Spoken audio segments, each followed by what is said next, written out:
से कई गुना ज्यादा औरतें नजर आएंगी। औरत अब बाजार की जीनत बन चुकी है। इस इस्लामी मुआशरे में आज तक किसी को कुरान तर्जुमे से पढ़ने की तौफीक नहीं हुई, और अगर कोई पढ़ता है तो सिर्फ अपने मतलब के दलाइल ढूंढने के लिए। बरेलवी कुरान खोलते हैं तो ईद मिलादुन नबी को सही साबित करने के लिए, शिया कुरान खोलते हैं तो जुलूस और मातम को सही साबित करने के लिए, तबलीगी जमात वाले कुरान खोलते हैं तो सिर्फ तबलीग के दलाइल ढूंढने के लिए, औरतें कुरान खोलती हैं तो मर्दों को निगाहें नीची करने वाली आयत दिखाने के लिए, और मर्द कुरान खोलते हैं तो औरतों को पर्दा करने वाली आयत दिखाने के लिए। और बहुत सी अवाम तो ऐसी है कि जो सिर्फ और सिर्फ वजीफे करने के लिए कुरान खोलती है। यानी इन लोगों ने कुरान को अल्लाह की किताब नहीं बल्कि टेलीफोन डायरेक्टरी बना दिया है।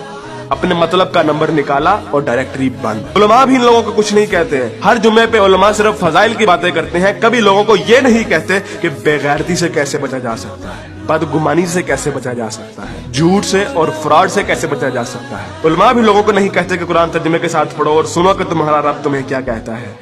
और यकीन कीजिए कि जब आप कुरान तर्जुमे के साथ पढ़ेंगे तो आपको अंदाजा होगा कि एक बार सुभान अल्लाह या 100 बार कलमा पढ़ने से जन्नत नहीं मिलनी। अमल करना पड़ता है, अमल। लेकिन हमारे मीठे मीठे उलमा और मुबल्लिग सिर्फ और सिर्फ मोहब्बतें बांटने पर जन्नतों का वीजा दे देते हैं। जिस मुल्क में दुनिया में सबसे ज्यादा ईद मिलादुन नबी मनाई जाती हो, मुहर्रम के जुलूस निकलते हो, तबलीगी जमात वाले तबलीग करते हो, वही मुल्क दुनिया में करप्शन और झूठ और हराम कमाने में सबसे आगे है। तुम लोग कुर्बानी के लिए जानवर भी लेते हो तो सिर्फ लोगों को दिखाने के लिए, अपना स्टेटस कायम करने के लिए। यकीन कीजिए असल गद्दार आप हैं। कायदे आजम अल्लामा इकबाल और 50 लाख शोहदा के लहू से गद्दारी की है आपने, पाकिस्तान से गद्दारी की है आपने, और सबसे बढ़कर अल्लाह और उसके रसूल से गद्दारी की है आपने। गज़वा उहद में जब सहाबा ने हजूर अकरम सल्लल्लाहु अलैहि वसल्लम की एक छोटी सी नाफरमानी की थी, तो उस छोटी सी नाफरमानी की बिना पर अल्लाह ने मुसलमानों को बहुत बड़ी शिकस्त दी। हालांकि वो सहाबा थे और अल्लाह के रसूल भी उनमें मौजूद थे।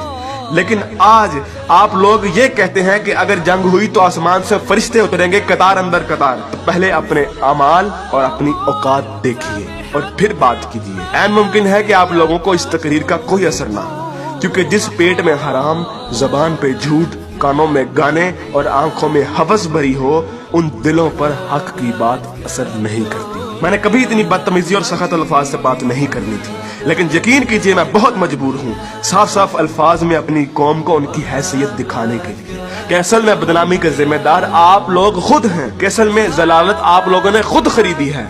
ना तो आप कुरान के मोमिन हैं, ना इकबाल के शाहीन।